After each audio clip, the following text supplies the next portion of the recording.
ቀዳማዊ ምዕራፍ 19 ከቁጥር 19 ያለው ቃልና በዚህ ቃል ላይ ለጥቂት ጊዜ እንነጋገራለን።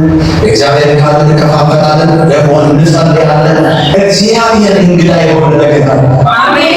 መቼም የእግዚአብሔር ባህሪ ሁሉ ጊዜ እንግዳ ነገር ማድረግ ነው። አሜን ነው። ሃሌሉያ።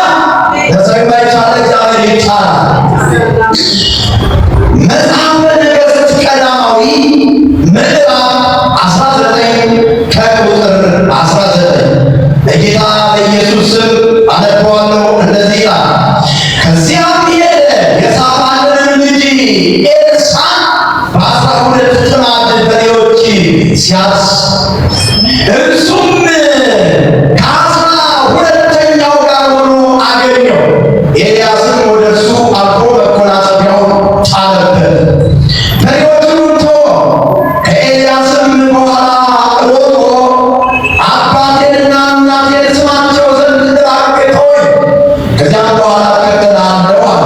እርሱም ሂድና ተመለስ፣ ምን አድርጌአለሁ አለው። ከእርሱም ዘንድ ተመልሶ ሁለቱን በሬዎቹ ወስዶ አረዳቸው፣ ሥጋቸውንም በሬዎቹ ዕቃ ቀቀለው፣ ለሕዝቡም ሰጣቸው፣ በሉ። እርሱም ተነስቶ ኤልያስን ተከትሎ ሄደ፣ ያገለግለው ነበረ ይላል። የመልእክቱ ሐሳብ ሁሉን ትቶ መከተል ይላል። ክብርና ስልጣን ለስም አጠራሩ ይሁንልን። አምላካችን እግዚአብሔር ሆይ ስለ ቃልህ እጅግ አድርጌ አመሰግናለሁ። በአንተ ጉልበት ብርታት በልጅህ በኢየሱስ ክርስቶስ አደረገው ማዳን እኛን ከነበርንበት ከሞት መንደር ከጨለማ ያወጣን ለክብር ያጨኸን እነሆ በዘላለም መዝገብ ላይ ደግሞ ስማችንን የጻፍክልን አምላካችንና አባታችን እግዚአብሔር ሆይ እጅግ አድርገን እናመሰግናለን።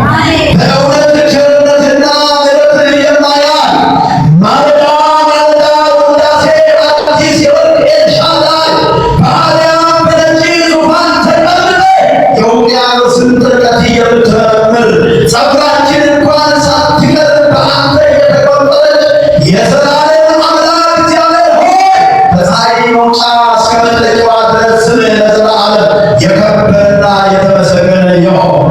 አሁን ደግሞ በዚህ ሰዓት፣ በዚህ ደቂቃ፣ በዚህ ሰከንድ፣ በዚህ ማይክሮ ሰከንድ እግዚአብሔር ሆይ ቃልህን እንድንማር ነው በፊትህ ቀርበናል። ጌታ እግዚአብሔር ሆይ የቃልህ ፍቺ ያበራል፣ ሕፃናትንም ጠቢባን ያደርጋል ተብሎ እንደተጻፈ በጌታ በኢየሱስ ስም እነሆ በቃልህ እነሆ ጥበብን እንድትሞላብን ማስተዋልን እንድትሰጠን በጌታ በኢየሱስ ክርስቶስ ስም እጸልያለሁ። መጽሐፍ የእግዚአብሔር ቃል ሲናገር እንደዚህ ይላል። ማርያም መልካሙን መረጠች፣ ከእርሷ አይወሰድባትም ተብሎ እንደተጻፈ በጌታ በኢየሱስ ስም ይህ መልካም የሆነ ዕድል እግዚአብሔር ሆይ በአንተ ተሰጥቶናልና በዚህ እግዚአብሔር ሆይ እንድንጠቀም፣ እንድትባርከን፣ እንድትመክረን፣ መገሰጽ ካለን ደግሞ እንድትገስጸን እኔ በጌታ በኢየሱስ ስም እጸልያለሁ። አባባ በቃልህ እንዳንባረክ የሚከለክል ከጨለማ ሆኖ የሚወረወር አጋንንታዊ ፍላጻ በኢየሱስ ስም ስልጣን የተቆረጠ ይሁን። በኢየሱስ ስም ስልጣን ይቆረጥ። በኢየሱስ ስም ስልጣን የተቆረጠ ይሁን። ሟርተኛ፣ ወራዳ፣ ገዳሚ፣ አስማተኛ በኢየሱስ ስም ስልጣን የተመታ ይሁን። ጊዜውን፣ ሰዓቱን፣ ሁኔታውን ለአንተ አሳልፌ የሰጠው በምትወደው ልጅ በጌታችን መድኃኒታችን በኢየሱስ ክርስቶስ ታላቅ ስም አሜን። እስኪ ጌታን ባርኩት።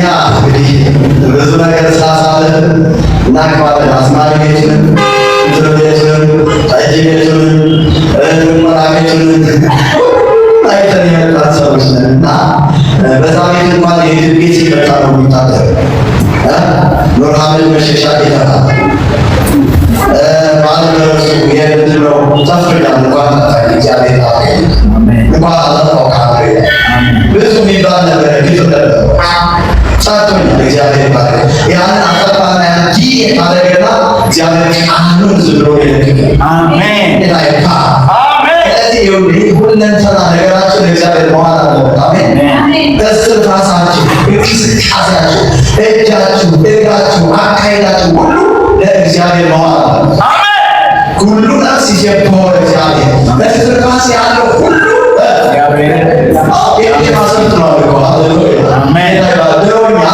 ምን ነበር መሰላችሁ ከኔ ተረዳኝ ማለት እሳቸው ከዚህ ናቸው የታይባል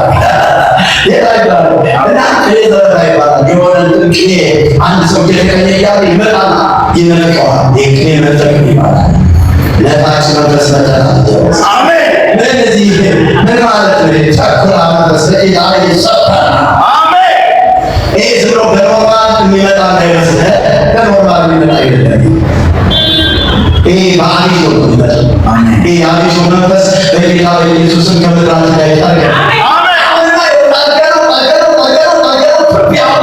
አሁን በቃ ነፋስ ብሎ እያነሳኝ ወሰደው ወደ መጣበት ወደ ግብፅ እየሸኘ ነው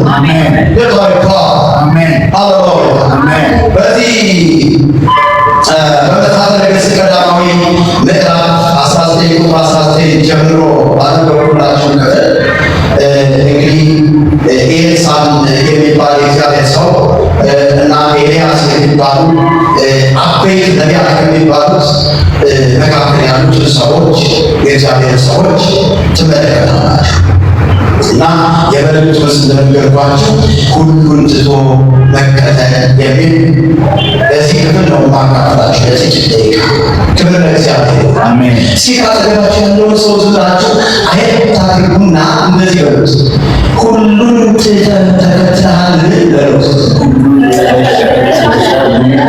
ክብር ለእግዚአብሔር ሁሉን ትተህ ተከትለሃል በሉት ካልተከተልክ በሉት ሳይሆኑ ሁሉን ትተህ ኢየሱስን ብቻ ተከተል ኢየሱስን ብቻ ደባሎችን አስወግድ ደባሎችን ዛሬ በአንተ ሕይወት ደባል ካለ በኢየሱስም ጠርቄሃለሁ አሜን በሽታ ቢኖር እጠርቅሃለሁ አለመከናወን ቢኖር እጠርቅሃለሁ ቻክበልና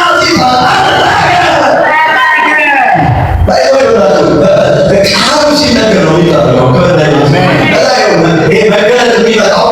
መገለጥ የሚባለው የሚመጣው ትንቢት የሚመጣው ቃሉን ለማጽናት ነው አሜን ታምራት የሚሆነው ቃሉን ለማጽናት አሜን እንደውም ዛሬ በሕይወታችሁ እግዚአብሔር ታምራትን ያደርጋል አሜን በዘመናት መካከል ፈልጋችሁ ያጣችሁት ጉዳይ ቢኖር ራሱ ፈልጎ ወደዳችሁ አሜን ለምን እንደቃርጋ አሜን አትልኝ አሜን እዚህ ቆምሳ ሳረግ የግሳወት አንዳንድ ሰዎች በቃ ግን አሁን ምናምን ሰዎች ይኖራሉ ጸጋ አስወግደዋል የዛሬ 10 ምናምን ዓመት ነው እንትን የቀበልኩት የተመታ ይሁን አሜን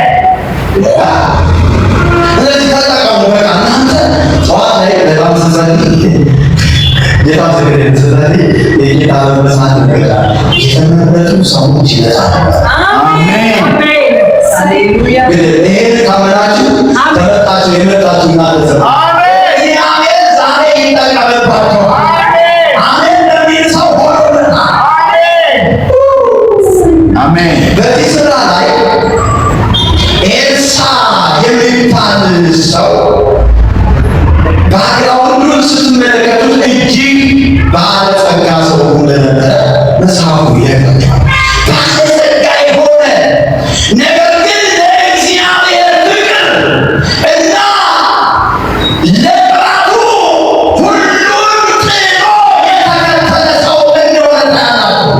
እስኪ እጃችሁን ከፍ አድርጉና ሁሉን ትቼ እከተለዋለሁ በሉ። ሁሉን ትተህ ትከተለዋለህ? አዎ። ሁሉን ትተህ ትከተለዋለህ? ወስነሻል እህቴ? ወስነሃል ወንድሜ?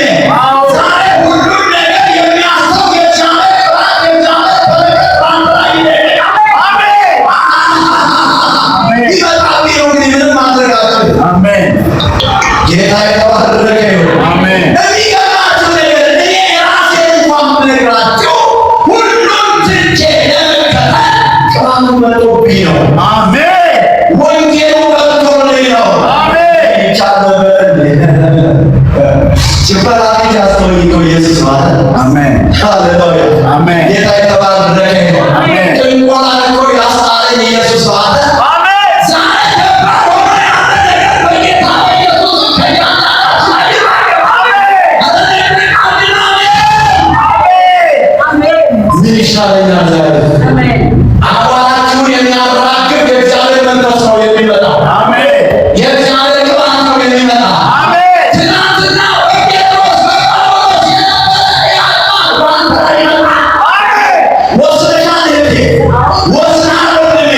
ከወሰንክ እመነኝ፣ በጳውሎስ በጴጥሮስ የነበረው ቃል ብቻ አይደለም፣ በእርግጥ በአንተ ላይ ይመጣል። ወንጌል የእኛን ውሳኔ ነው የሚፈልገው። እግዚአብሔር ምስክሬ ነው፣ ውሳኔያችንን ነው የሚፈልገው። እስኪ እኔ የውሳኔ ሰው ነኝ። እኔ የውሳኔ ሰው ነኝ። የሚያንከራትት መንፈስ ዛሬ አንከራትቻለሁ። አሜን። አላባጃ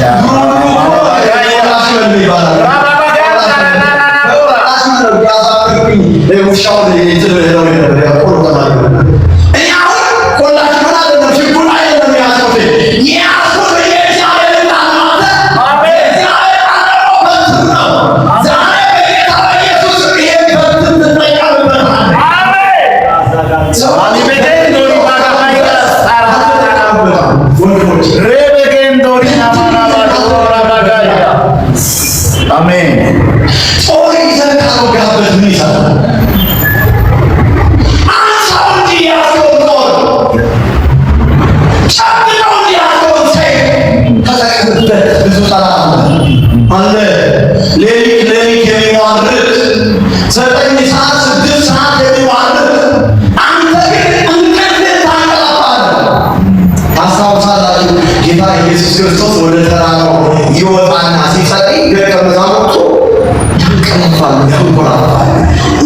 ቤተክርስቲያን ውስጥ ያለ ሐዘን ነው፣ ድንዛዜ ነው። እንዳትጸልይ የሆነ ምክንያት ያመጣና በቃ ጸሎት ምን ያደርግልሻል? የጸሎት ጉልበታችሁን የበላ ነበረ። በዛ ኢየሱስ በነበረበት ዘመን ነበር። ኢየሱስ ክርስቶስ ደግሞ ዛሬም ሕያው ነው። አለ ቤተክርስቲያን አለ። አሜን። ሰዎቹ እንዳይጸልዩ የሚያደርግ ሐዘን የሚረጭ ይህ መንፈስ ዛሬ ከእያንዳንዳችሁ ላይ ይሰራል። ጸሎት ሲባል የእግዚአብሔር ቃል ሲባል ክርስቲያን ጆሮውን አይሰጥም።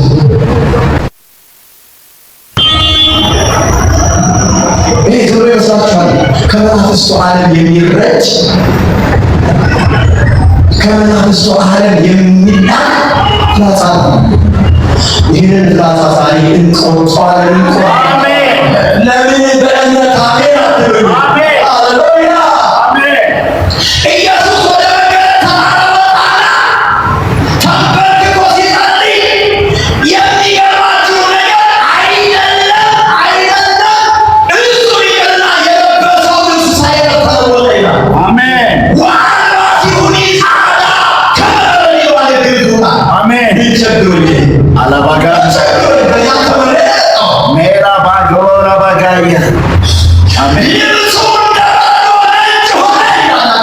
የእግዚአብሔር ክብር ሲመጣ፣ የእግዚአብሔር መንፈስ ሲለቀቅ፣ የእግዚአብሔር ቅባት በአንተ ላይ ሲገለጥ አይደለም ራስን ይቅርና አካባቢውን ሁሉ የመለወጥ ስልጣን አሜን።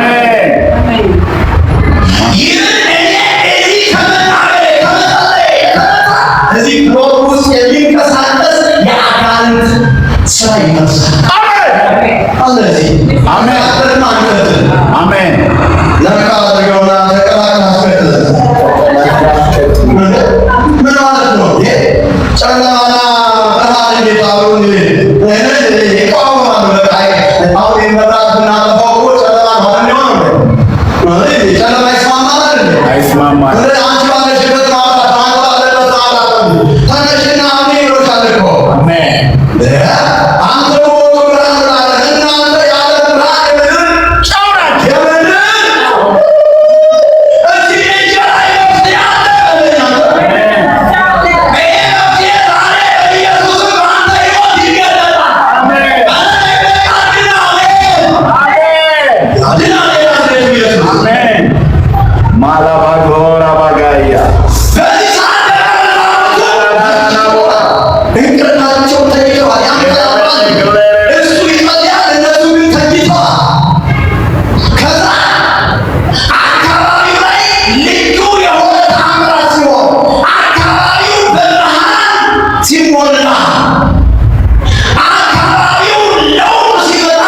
ደነገጡና ተነሱ። ደቀ መዛሙርቱ ሦስቱ ደቀ መዛሙርቶች ያዕቆብ፣ ጴጥሮስ፣ ዮሐንስ ይባላል። ሲያዩ የኢየሱስ ልብስ እንደበረዶ ነጭ ሆነ። ያንን አይተው ሳይጨርሱ ደግሞ የሞተው ሙሴ መጥቶ በአንድ በኩል ቆሟል። የተነጠቀው ኤልያስ ደግሞ በሌላ በኩል ቆሟል። ይህ ምን ድንቅ ነገር ነው ብለው ተገርመው ጴጥሮስ ምንጊዜም ይቸኩላል። እንዳውም ጴንጤ ቸኳይ ነው ይቸኩላል። ያው ጴንጤ ዝሮ ነው ይቸኩላል። ናገሮ ሄደና ምን ሆነ ያለ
Amen.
እግዚአብሔር የተቀደሰ አሜን ሃሌሉያ ሲገባ ፎቅ ናዳለ እግዚአብሔር ምስክሬ ነው።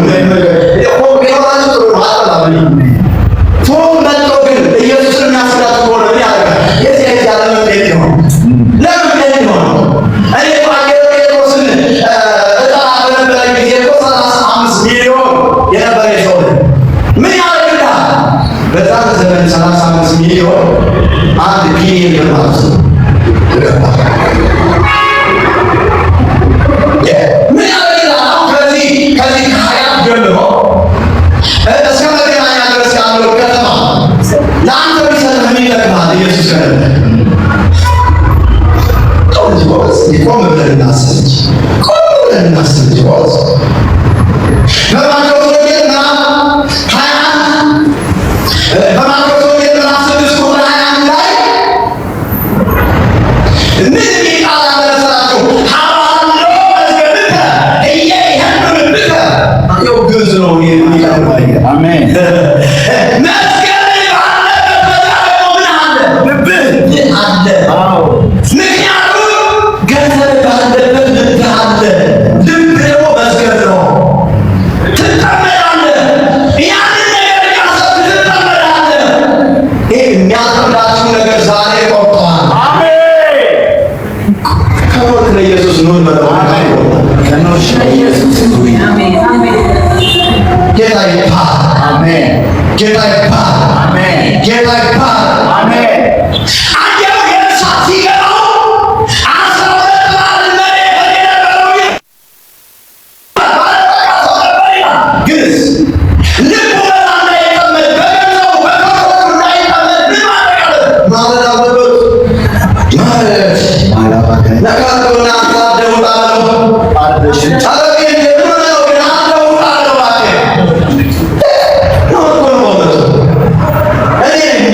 ጌታ ምስክሬ ነው። የወጣ ከኔ ተማሩ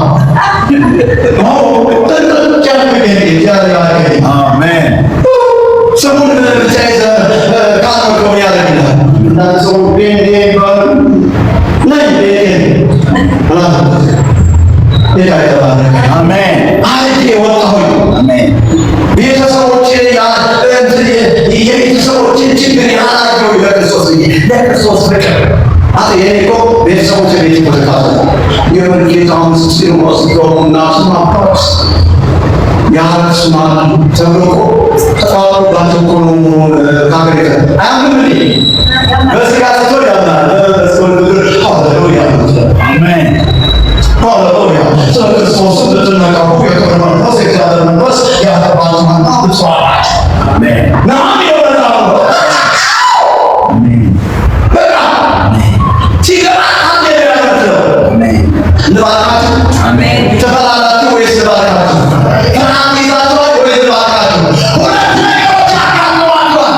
መከራና የእግዚአብሔር ብርሃን። ትወስደዋለህ ወይ? ትወስደዋለሽ ወይ? በጌታ በኢየሱስ በእናንተ ላይ መጣበት።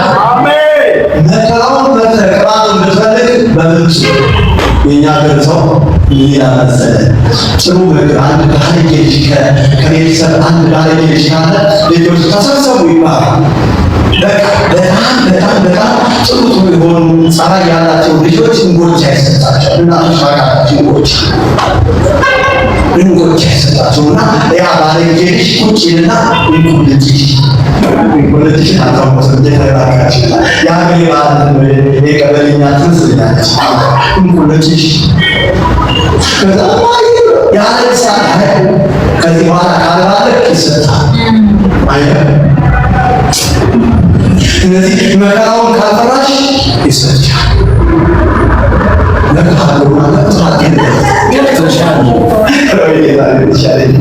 በጣም ስለመወዳችሁ ንገራችሁ። ሌላው ነገራችሁ ማስፈራራት የእናንተ ኪስ ለማውረድ ብቻ የሆነ ሳለ እያለ ዝም ብሎ እያሳሳቀ ውሃ ሙላትና ምንድነው እያሳሳቀ ይወስዳል። እዚህ ቤት ንግድ የለም። እዚህ ቤት ያለው ክርስቶስ ነው። አሜን በቃ ቤቱ የክርስቶስ ነው። እግዚአብሔር ምስክሬ ነው። ሃሌሉያ። የሆነ ነገር የሆነ ነገር መቀበል መወሰን አለብህ። ትናንትና አንዷ ከጎጃም መጣችና ይሄን ሆንኩኝ አለች። 15 ዓመቴ ነው አለችና ወንጌል መስራት ፈልጌ ነበረ ልትመከራ ወስነሻል አልኳት። ወስነሻል ሞተሻል አልኳት። እንዴት ሞተሻል ትለኛለህ? ኧረ በሕይወት አለሁ አለች። አይ በቃ አልገባሽም አልኳት። ያለው ለቤቴ ነው አሁን ያጋባል ያለው ነው አለብህ ስጋ ራስህ መጣል አለብህ እንዴት ይወስድሻል? ይኸውልሽ አልኳት በስጋ ከሆንሽ ወንጌል አትስ ይሄ ዛሬ ስለ ሽሮ ስለ በርበሬ እንደፈለገ የምንናገርበት የምንቀልድበት ወንጌል አባቶቻችን ማለት ከመጀመሪያው በሐዋርያት ዘመን ስትመለከች እስጢፋኖስ በድንጋይ የተወገሩበት ነው። እነ ያዕቆብ በሰይፍ ስለት የተቀበሩበት ነው። እነ ጳውሎስ በቅርጫት ተደርገው የተወረወሩበት ነው። እነ ጴጥሮስ እንደ ቤተክርስቲያን ታሪክ ተዘግዝቀው የተሰቀሉበት ነው። ስለ አንተ ቀብር ሁሉ እንገደላለን እንደሚታረዱ በጎችም ተቆጠርን ብለው በዱር በገደል የተመዘበዙበት ነው። ተይው ያን ልተውልሽና አሁን እንኳን በደርግ ዘመን በሀገራችን አባቶቻችን ብዙ ዋጋ ከፍለውበታል ይህን ወንጌል። ስለዚህ አንቺ መሪሆን ምን ያለሽ አሁን በሚያለው እንግዲያውስ ብትሞቺ ምድር ላይ በአንቺ ደግሞ ወንጌል መሰበክ አለበት፣ ቤተክርስቲያን መተከል አለበት ያለው ወስናለሁ። አሜን አሜን አሜን። የውሳኔ ሰው አለ ወይስ የለም? የውሳኔ ሰው አለ ወይ? የጌታን ስም ለመጥራት ስሙን ተሸክሞ ወንጌልን ለመስበክ የሚፈልግ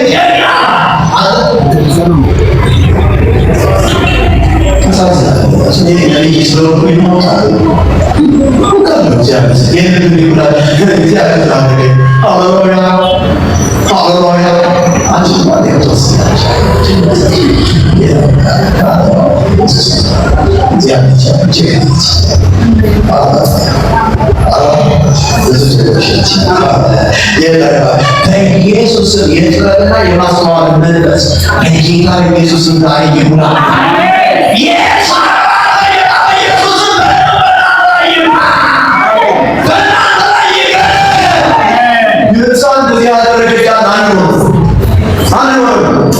እኛ የእርሳን ሆነን መገለጥ አለብን።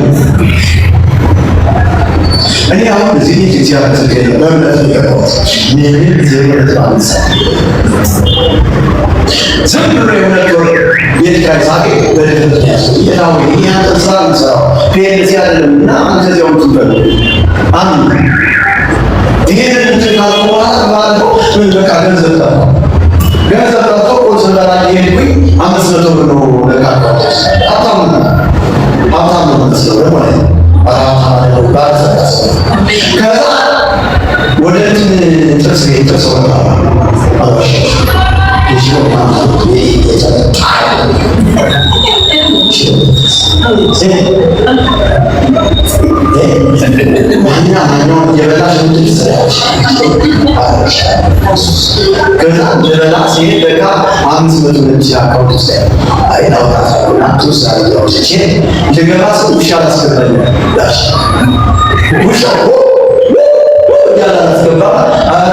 ድሮ ያስመረርከኝ ያላነሰ አሁን ደግሞ ካንተ ጋር ታገር ነው ስገባ እግዚአብሔር ምስክሬ ነው። በሕያው እግዚአብሔር ልጅ ቃሉ እየተሰበከ 600 እየተሰበከ የዘመኑ በጣም ከባድ ነው። ቢያደርጉኝ ሆን እንዴት ምናምን ፈራሁ ቢያደርጉኝ ዝም ብዬ ለቃቀምና የሌለው ያለሰው በኢየሱስ ብዬ እንዲህ አንተ ነው ከበላተኛው አስጥሮ ለምን ያለ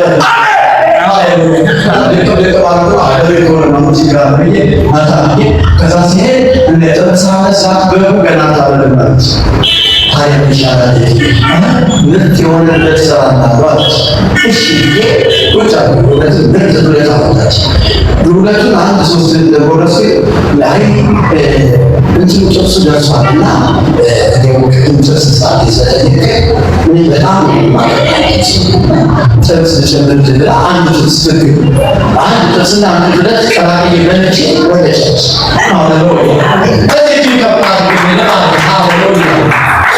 በጌታ በኢየሱስም እጥረት